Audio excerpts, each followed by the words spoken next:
ಇವತ್ತು ಉಡುಪಿ ಜಿಲ್ಲೆಗೆ ಪ್ರಧಾನಿ ನರೇಂದ್ರ ಮೋದಿ ಭೇಟಿ ಕೊಡುವುದಕ್ಕಿದ್ದಾರೆ. ಉಡುಪಿಯ ಶ್ರೀಕೃಷ್ಣ ಮಠದಲ್ಲಿ ನಡೆಯುವಂತ ಕಾರ್ಯಕ್ರಮದಲ್ಲಿ ಪ್ರಧಾನಿ ನರೇಂದ್ರ ಮೋದಿ ಅವರ ಉಪಸ್ಥಿತಿ ಇರೋದಕ್ಕಿದೆ. ಪುತ್ತಿಗೆಯ ಮಠದ ಪರ್ಯಾಯ ಕಾರ್ಯಕ್ರಮದ ಲಕ್ಷಕಂಠ ಗೀತ ಪಾರಾಯಣದಲ್ಲಿ ಪ್ರಧಾನಿ ನರೇಂದ್ರ ಮೋದಿ ಅವರು ಭಾಗಿಯಾಗ್ತಾ ಇದ್ದಾರೆ. ಇನ್ನು ಈಗೊಂದು ಅಪ್ಡೇಟ್ ಸಿಗ್ತಾ ಇದೆ. ನರೇಂದ್ರ ಮೋದಿ ಅವರ ಆಗಮನದ ಸಮಯ ಇನ್ನೂ 40 ನಿಮಿಷ ಮೊದಲೇ ಮುಂಚಿತವಾಗಿ ಅವರು ಬರ್ತಾರೆ ಅಂತ. ನಿಗದಿತ ಸಮಯಕ್ಕಿಂತ 40 ನಿಮಿಷ ಮೊದಲೇ ಪ್ರಧಾನಿ ನರೇಂದ್ರ ಮೋದಿ ಅವರ ಆಗಮನ ಆಗತ್ತೆ ಅನ್ನೋದು. ಒಟ್ಟು 2 ಗಂಟೆಗಳ ಕಾಲ ಪ್ರಧಾನಿ ನರೇಂದ್ರ ಮೋದಿ ಉಡುಪಿಯಲ್ಲಿ ಇರೋದಕ್ಕಿದ್ದಾರೆ. ಮಂಗಳೂರು ವಿಮಾನ ನಿಲ್ದಾಣಕ್ಕೆ ಬಂದು ತಲುಪುವಂತ ಪ್ರಧಾನಿ ನರೇಂದ್ರ ಮೋದಿ ಆ ನಂತರ ಹೆಲಿಕಾಪ್ಟರ್ ಮುಖಾಂತರ ಉಡುಪಿಗೆ ಬರ್ತಾರೆ. ಉಡುಪಿಯಲ್ಲಿ ಒಂದು ರೋಡ್ ಶೋ ಇದೆ. ರೋಡ್ ಶೋದ ನಂತರ ಉಡುಪಿಯ ಕೃಷ್ಣ ಮಠಕ್ಕೆ ಬರ್ತಾರೆ. ಕೃಷ್ಣ ಮಠಕ್ಕೆ ಬಂದು ಕೃಷ್ಣ ಮಠದ ಕಾರ್ಯಕ್ರಮದಲ್ಲಿ ಭಾಗಿಯಾಗೋದಕ್ಕಿದ್ದಾರೆ. ಸದ್ಯ ಅಲ್ಲಿ ಪರ್ಯಾಯ ನಡೀತಾ ಇರೋದು ಪುತ್ತಿಗೆ ಮಠದ ಪರ್ಯಾಯ. ಪುತ್ತಿಗೆ ಮಠದ ಪರ್ಯಾಯದ ಹಿನ್ನೆಲೆಯಲ್ಲಿ ಲಕ್ಷಕಂಠ ಭಗವದ್ಗೀತೆ ಪಾರಾಯಣ ಇದರಲ್ಲಿ ಅವರು ಭಾಗಿಯಾಗೋದಕ್ಕಿದ್ದಾರೆ. ಜೊತೆಗೆ ಕನಕನ ಕಿಂಡಿಯಲ್ಲಿ ಸ್ವರ್ಣಲೇಪಿತ ಕನಕನ ಕಿಂಡಿ ಉದ್ಘಾಟನಾ ಕಾರ್ಯಕ್ರಮ, ಇದರ ಜೊತೆಗೆ ಇನ್ನು ತೀರ್ಥ ಮಂಟಪ ಇದನ್ನ ಕೂಡ ಅವರು ಸ್ವರ್ಣಲೇಪಿತ ತೀರ್ಥ ಮಂಟಪವನ್ನ ಕೂಡ ಉದ್ಘಾಟನೆ ಮಾಡೋದಕ್ಕಿದ್ದಾರೆ. ನರೇಂದ್ರ ಮೋದಿ ಅವರು ಉಡುಪಿಗೆ ಬರ್ತಾ ಇರೋದು ಪ್ರಧಾನಿಯಾಗಿ ಇದೇ ಮೊದಲ ಬಾರಿ. ದಕ್ಷಿಣ ಕನ್ನಡ ಜಿಲ್ಲೆಯ ಮಂಗಳೂರಿಗೆ ಎಲೆಕ್ಷನ್ ಸಂದರ್ಭದಲ್ಲಿ ಹಲವು ವೇಳೆ ಬಂದು ಹೋಗಿದ್ದಾರೆ. ಆದರೆ ಉಡುಪಿ ಜಿಲ್ಲೆಗೆ ಬಂದಿರಲಿಲ್ಲ. ಪ್ರಧಾನಿಯಾದ ನಂತರ ಇದು ಮೊದಲ ಬಾರಿ ಉಡುಪಿಗೆ ನರೇಂದ್ರ ಮೋದಿ ಅವರು ಭೇಟಿ ಕೊಡ್ತಾ ಇರೋದು. ಭಗವದ್ಗೀತೆ ಶ್ಲೋಕ ಪಠಣ ಕಾರ್ಯಕ್ರಮದಲ್ಲೂ ಭಾಗಿಯಾಗ್ತಾರೆ ಮತ್ತು ಸ್ವತಃ ಅವರು ಕೂಡ ಶ್ಲೋಕವನ್ನು ಪಠಿಸೋದಕ್ಕಿದ್ದಾರೆ ಅನ್ನುವಂಥ ಮಾಹಿತಿಯೂ ಕೂಡ ಇದೆ. ಅಂದರೆ ಕಾರ್ಯಕ್ರಮದಲ್ಲಿ ಅದು ನಿಗದಿಯಾಗಿದೆ. ಪ್ರಧಾನಿ ನರೇಂದ್ರ ಮೋದಿ ಅವರ ಆಗಮನಕ್ಕಾಗಿ ಉಡುಪಿ ಸಿದ್ಧತೆಯನ್ನು ಮಾಡಿಕೊಂಡಿದೆ. ಎಲ್ಲ ರೀತಿಯ ಸಿದ್ಧತೆಯನ್ನು ಮಾಡಿಕೊಳ್ಳಲಾಗಿದೆ. ಮುನ್ನೆಚ್ಚರಿಕಾ ಕ್ರಮವಾಗಿ ಭದ್ರತೆಯನ್ನು ಹೆಚ್ಚಿಸಲಾಗಿದೆ. SPG ಅವರು ಮೊನ್ನೆನೇ ಉಡುಪಿಗೆ ಆಗಮಿಸಿ ಪ್ರಧಾನಿ ನರೇಂದ್ರ ಮೋದಿ ಅವರ ಕಾರ್ಯಕ್ರಮದ ಸಂದರ್ಭದಲ್ಲಿ ಆಗಬೇಕಾದಂಥ ಸಿದ್ಧತೆಗಳೇನಿದೆ, ಭದ್ರತಾ ಸಿದ್ಧತೆಗಳೇನಿದೆ, ಇದೆಲ್ಲದರ ಪರಿಶೀಲನೆಯನ್ನ ಕೂಡ ಪ್ರಧಾನಿ ನರೇಂದ್ರ ಮೋದಿ ಅವರ ಕಾರ್ಯಕ್ರಮಕ್ಕೆ ಸಂಬಂಧಿಸಿದಂತೆ SPG ಅವರು ಕೂಡ ಮಾಡಿದ್ದಾರೆ. ಉಡುಪಿ ಸದ್ಯ ಪ್ರಧಾನಿಯವರ ಆಗಮನಕ್ಕಾಗಿ ಸಜ್ಜಾಗಿದೆ. ದೃಶ್ಯ ನೋಡ್ತಾ ಇದ್ದೀರಿ. ಉಡುಪಿಯಲ್ಲಾಗಿರುವಂಥ ಸಿದ್ಧತೆಯ ದೃಶ್ಯವನ್ನು ನೋಡ್ತಾ ಇದ್ದೀರಿ. ಇನ್ನು ಉಡುಪಿಗೆ ಪ್ರಧಾನಿ ನರೇಂದ್ರ ಮೋದಿ ಈ ಹಿಂದೆ ಭೇಟಿ ಕೊಟ್ಟಿರೋದು 2008ರಲ್ಲಿ ಅವರು ಭೇಟಿ ಕೊಟ್ಟಿದ್ರು. ಪ್ರಧಾನಿ ಮೋದಿಗೂ ಉಡುಪಿಗೂ ಅವಿನಾಭಾವ ಸಂಬಂಧ ಇದೆ. ಬಿಜೆಪಿ ಕಾರ್ಯಕರ್ತರಾಗಿದ್ದಾಗಲೇ ಉಡುಪಿಯಲ್ಲಿ ಎಲೆಕ್ಷನ್ ಕ್ಯಾಂಪೇನಲ್ಲಿ ಪ್ರಧಾನಿ ನರೇಂದ್ರ ಮೋದಿ ಅವರು ಭಾಗಿಯಾಗಿದ್ದರು. ಉಡುಪಿ ನಗರಸಭೆ ಚುನಾವಣೆಯ ಸಂದರ್ಭದಲ್ಲಿ ಅವರು ಕಾರ್ಯಕರ್ತರಾಗಿ ಪ್ರಚಾರ ಮಾಡಿದರು. ನಂತರ 2008ರಲ್ಲಿ ಉಡುಪಿ ಶ್ರೀಕೃಷ್ಣ ಮಠಕ್ಕೆ ಭೇಟಿಯೂ ಕೂಡ ಕೊಟ್ಟಿದ್ರು.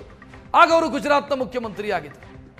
ಸದ್ಯ ಪುತ್ತಿಗೆ ಶ್ರೀಗಳ ಪರ್ಯಾಯದ ಸಂದರ್ಭದಲ್ಲಿ ಉಡುಪಿ ಕೃಷ್ಣ ಮಠಕ್ಕೆ ಭೇಟಿ ಕೊಟ್ಟಿದ್ದಾರೆ. ಪ್ರಧಾನಿಯಾದ ಬಳಿಕ ಇದೇ ಮೊದಲ ಬಾರಿ ಕೃಷ್ಣ ಮಠಕ್ಕೆ ಪ್ರಧಾನಿ ನರೇಂದ್ರ ಮೋದಿ ಭೇಟಿ ಕೊಡ್ತಾ ಇರೋದು. ಇನ್ನು ಭಗವದ್ಗೀತೆ ಬಗ್ಗೆ ಪ್ರಧಾನಿ ನರೇಂದ್ರ ಮೋದಿ ಅವರಿಗೆ ವಿಶೇಷ ಒಲವು ಮತ್ತೆ ಶ್ರದ್ಧೆ ಹೊಂದಿದ್ದಾರೆ. ಕೃಷ್ಣ ಮಠಕ್ಕೆ ಪ್ರಧಾನಿ ಭೇಟಿ ನೀಡ್ತಾ ಇರೋದು ನಮಗೆ ಸಂತಸ ತಂದಿದೆ ಅಂತ ಪರ್ಯಾಯ ಪುತ್ತಿಗೆ ಮಠದ ಸುಗುಣೇಂದ್ರ ಶ್ರೀಗಳು ಹೇಳಿದ್ದಾರೆ. ಮೋದಿ ವಿದೇಶಗಳಿಗೆ ಹೋದಾಗ ಭಗವದ್ಗೀತೆ ಬಗ್ಗೆ ಪ್ರಚಾರ ಮಾಡಿದ್ದಾರೆ. ನಮ್ಮ ಪರ್ಯಾಯಕ್ಕೆ ಅವರು ಬರ್ತಾ ಇರೋದು ಬಹಳ ಸಂತಸದ ವಿಚಾರ ಅಂತ ಸಂತಸ ಹಂಚಿಕೊಂಡಿದ್ದಾರೆ ಪುತ್ತಿಗೆ ಮಠದ ಶ್ರೀಗಳು. ಶ್ರೀ ಪುತ್ತಿಗೆ ಮಠದ ಸುಗುಣೇಂದ್ರ ತೀರ್ಥ ಸ್ವಾಮೀಜಿಯವರು ನಮ್ಮ ಜೊತೆಗಿದ್ದಾರೆ. ಸ್ವಾಮೀಜಿ, ತಮ್ಮ ಸನ್ಯಾಸದ ಒಟ್ಟು ಜೀವನವಂತ ಗೀತೆಯ ಒಂದು ಪ್ರಚಾರವೇ ಮೂಲ ಉದ್ದೇಶವಾಗಿ ತಗೊಂಡಿದ್ದೀರಿ. ಈಗ ಅದರ ಒಂದು ವಿರಾಟ್ ದರ್ಶನ ಆಗ್ತಾ ಇದೆ ಅಂತಲೇ ಹೇಳ್ಬೋದು. ಮೋದಿಯವರ ಭೇಟಿ ಎಷ್ಟು ಉತ್ಸುಕರಾಗಿದ್ದೀರಿ ತಾವು ಅಂತ? ನಾವು ಭಾಳ ಉತ್ಸುಕರಾಗಿದ್ದೇವೆ. ಯಾಕೆಂದರೆ ಮೋದಿಯವರು ಭಗವದ್ಗೀತೆಯ ಬಗ್ಗೆ ವಿಶೇಷ ಶ್ರದ್ಧೆ ಉಳ್ಳವರಾಗಿದ್ದಾರೆ. ಅವರು ಎಲ್ಲೆಲ್ಲಿ ಹೋಗ್ತಾರೋ ಅಲ್ಲೆಲ್ಲ ಪರದೇಶಗಳಲ್ಲಿ ಭಗವದ್ಗೀತೆಯನ್ನೇ ಉಡುಗೊರೆಯನ್ನಾಗಿ ಕೊಡ್ತಾ ಇದ್ದಾರೆ. ಭಗವದ್ಗೀತೆಯ ಬಗ್ಗೆ ಅವರಿಗೆ ವಿಶೇಷವಾದ ಜ್ಞಾನವೂ ಕೂಡ ಇದೆ. ಅಂತಹ ಮೋದಿಯವರು ನಮ್ಮ ಈ ವಿಶ್ವಗೀತಾ ಪರ್ಯಾಯಕ್ಕೆ ಆಗಮಿಸಿರುವುದು ನಮಗೆ ತುಂಬ ಸಂತೋಷವನ್ನು ಉಂಟು ಮಾಡಿದೆ. ಎಲ್ಲರಿಗೂ ಆಸಕ್ತಿ ಕುತೂಹಲ ಇರುವಂಥದ್ದು ಅವರೇ ಸ್ವತಃ ಶ್ಲೋಕವನ್ನು ಪಠಿಸ್ತಾರೆ ಅಂತ. ಅವರು ಪಠಿಸುವ ಶ್ಲೋಕ ಮತ್ತು ಅದರ ಮಹತ್ವ ಏನು ಹೇಳಲಿಕ್ಕೆ ಬಯಸ್ತೀರಿ? ಅವರು 15ನೇ ಅಧ್ಯಾಯ ಆಮೇಲೆ ಕೊನೆಯ ಒಂದು 10 ಶ್ಲೋಕಗಳನ್ನು ಅವರು ಪಠನ ಮಾಡ್ತಾ ಇದ್ದಾರೆ. 15ನೇ ಅಧ್ಯಾಯ ಗೀತೆಯಲ್ಲಿ ಬಹಳ ಮಹತ್ವವನ್ನು ಪಡೆದಂತಹ ಒಂದು ಅಧ್ಯಾಯ, ಪುರುಷೋತ್ತಮ ಯೋಗ ಅಂತ ಎಲ್ಲ ಆಚಾರ್ಯರು ಕೂಡ ಅದನ್ನು ಪ್ರತಿಪಾದನೆ ಮಾಡಿದ್ದಾರೆ. ಅದರ ಒಂದು ಪಠಣ, ಅದೇ ರೀತಿ ಕೊನೆಯ ಶ್ಲೋಕಗಳು ಕೂಡ ಅತ್ಯಂತ ಶ್ರೇಷ್ಠವಾದದ್ದು. ಆ ಮೂಲಕ ಸಮಗ್ರ ಗೀತೆಯನ್ನೇ ಅವರು ಪಠಣ ಮಾಡಿದಾಗ ಆಗ್ತದೆ. ಅದಕ್ಕೋಸ್ಕರ ಅದನ್ನು ನಾವು ಆಯ್ಕೆ ಮಾಡಿದ್ದೇವೆ. ನಮ್ಮ ಇಡೀ ಪರ್ಯಾಯವನ್ನೇ ಭಗವದ್ಗೀತೆಯ ಒಂದು ಸಂದೇಶವಾಗಿಯೇ ಇಡೀ ಪರ್ಯಾಯ 2 ವರ್ಷ ಸಾಗಿದೆ. ಈ ಸಮಾರೋಪ ಹಂತದಲ್ಲಿ ಮೋದಿಯವರನ್ನು ಕರೆದಿರುವಂಥದ್ದು ಏನೆಲ್ಲ ಪ್ರಯತ್ನ ಮಾಡಬೇಕಾಯಿತು ಮತ್ತು ಕಾರ್ಯಕ್ರಮ ನಾಡ್ದೊಂದು ಯಾವ ರೀತಿ ಇರುತ್ತೆ ಅಂತ ಸಂಕ್ಷಿಪ್ತವಾಗಿ ಹೇಳೋದು. ಮೋದಿಯವರಿಗೆ ನಮ್ಮ ಮೇಲೆ ವಿಶೇಷವಾದ ಅಭಿಮಾನ ಹಿಂದಿನಿಂದಲೂ ಇತ್ತು. ನಮ್ಮ ಕಳೆದ ಪರ್ಯಾಯದಲ್ಲಿ 14 ವರ್ಷಗಳ ಹಿಂದೆ ಅವರು ಉಡುಪಿಗೆ ಬಂದಿದ್ದರು. ಆಮೇಲೆ ಈಗ 14 ವರ್ಷ ನಂತರ ಇದೇ ಪ್ರಥಮವಾಗಿ ಬರ್ತಾ ಇದ್ದಾರೆ. ಹಿಂದಿನಿಂದಲೂ ನಮಗೂ ಅವರ ಬಗ್ಗೆ ವಿಶೇಷವಾದ ಅಭಿಮಾನ, ಅವರಿಗೂ ನಮ್ಮ ಮೇಲೆ ವಿಶೇಷವಾದ ಅಭಿಮಾನ. ನಾವು ಪರ್ಯಾಯದ ಮೊದಲಿನಿಂದಲೂ ಅವರಿಗೆ ಹೇಳ್ತಾ ಇದ್ದೆವು ಒಮ್ಮೆ ಬರಬೇಕು ಅಂತ ಹೇಳಿ. ಅದಕ್ಕೆ ಸರಿಯಾದ ಸಂದರ್ಭವನ್ನು ನಾವು ಯೋಚಿಸ್ತಾ ಇದ್ದೆವು. ಇದೀಗ ಈ ಗೀತಾ ಜಯಂತಿಯ ಸಂದರ್ಭದಲ್ಲಿ ಲಕ್ಷಗೀತ ಕಂಠ ಗೀತೆ ಏನಿದೆ ಅದು ಅವರಿಗೆ ಒಳ್ಳೆಯ ಸಂದರ್ಭ ಅಂತ ಅವರಿಗೂ ಕೂಡ ಖುಷಿಯಾಯಿತು. ಅದಕ್ಕೋಸ್ಕರ ಅದಕ್ಕೆ ಬರ್ತೇನೆ ಅಂತ ಹೇಳಿ ಒಪ್ಪಿಕೊಂಡಿದ್ದಾರೆ. ನಾವು ವಿಶ್ವ ಪರ್ಯಟನೆ ಮಾಡಿದವರು, ವಿಶ್ವಶಾಂತಿಗೆ ಗೀತೆಯ ಸಂದೇಶ ಅನ್ನೋದನ್ನು ಕಂಡುಕೊಂಡವರು, ಜನರಿಗೆ ಅದನ್ನು ಹೇಗೆ ಹೇಳಿಕ್ಕೆ ಬಯಸ್ತೀರಿ ಮತ್ತು ಯಾವ ಥರ ಆಹ್ವಾನಿಸ್ತೀರಿ ನಾಡಿನ ಕಾರ್ಯಕ್ರಮಕ್ಕೆ? ನಾವು ಬಹಳ ಒಂದು ಧಾರ್ಮಿಕವಾದ ರೀತಿಯಲ್ಲಿ ಅವರನ್ನು ಆಹ್ವಾನಿಸ್ತಾ ಇದ್ದೇವೆ.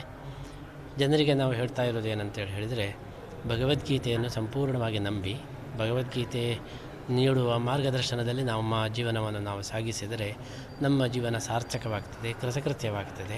ಯಾಕಂದರೆ ಭಗವದ್ಗೀತೆ ಸಾಕ್ಷಾತ್ ದೇವರೇ ಕೊಟ್ಟಂತಹ ಒಂದು ಮಾರ್ಗದರ್ಶನ. ದೇವರೇ ಒಂದು ಮಾರ್ಗದರ್ಶನವನ್ನು ತೋರಿಸಿದಾಗ ಅದನ್ನು ನಾವು ಅನುಸರಿಸಿದರೆ ನಮಗೆ ಒಳ್ಳೆಯದಾಗೋದರಲ್ಲಿ ಸಂಶಯ ಇಲ್ಲ. ಆದ್ದರಿಂದ ಪ್ರತಿಯೊಬ್ಬರೂ ಕೂಡ ಭಗವದ್ಗೀತೆಯನ್ನು ಓದಬೇಕು, ಕಲಿಯಬೇಕು, ಅದರ ಸಂದೇಶವನ್ನು ತಿಳ್ಕೊಂಡು ಅದನ್ನು ಜೀವನದಲ್ಲಿ ಅಳವಡಿಸಬೇಕು. ಇದು ಪುತ್ತಿಗೆ ಶ್ರೀಗಳ ಮಾತು. ಉಡುಪಿಯಿಂದ ಕ್ಯಾಮ್ರಾಮನ್ ಹರೀಶ್ ಜೊತೆಗೆ ಶಶಿಧರ್ ಮಾಸ್ತಿಬೈಲು, ಏಷ್ಯಾನೆಟ್ ಸುವರ್ಣ ನ್ಯೂಸ್.